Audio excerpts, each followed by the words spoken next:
Popco Studios in Oklahoma City. This is an OU Update with Ryan Aber.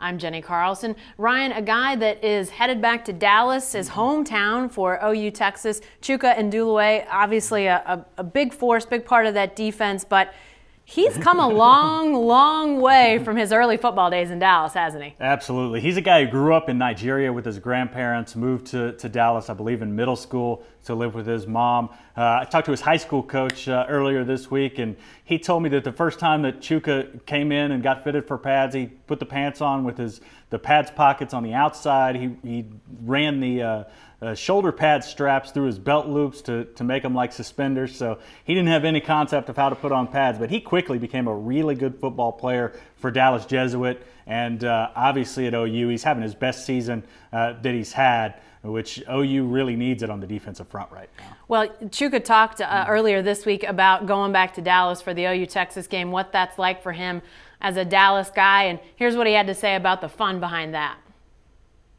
It's awesome. You know, it's the reason why most people come to Oklahoma is for the OU Texas game. And my mom's going to be there, my sister, my dad, my best friends, friends are going to be watching. It's just nice going back home again. Back-to-back trips to Texas. I personally enjoy that a lot. Well, Chuka Ndulue, obviously, I think he's a guy who has fun regardless of where he goes, no matter who the opponent, no matter where the game.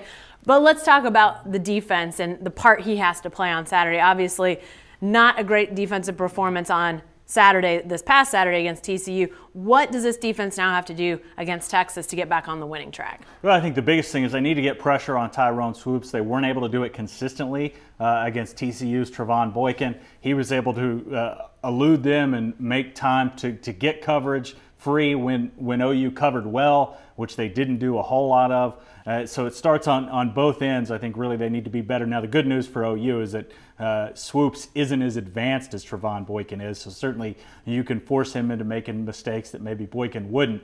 But really off the edge, and it starts with not only Chuka Ndulue, it starts with Charles Tapper on the other side, and the outside linebackers, Geno Grissom and Eric Stryker, when they come, being able to force a quarterback who has a tendency to make mistakes into doing some of those things poorly. All right, thanks, Ryan. Be sure to stay with the best coverage team anywhere at newsok.com and every day in the Oklahoman.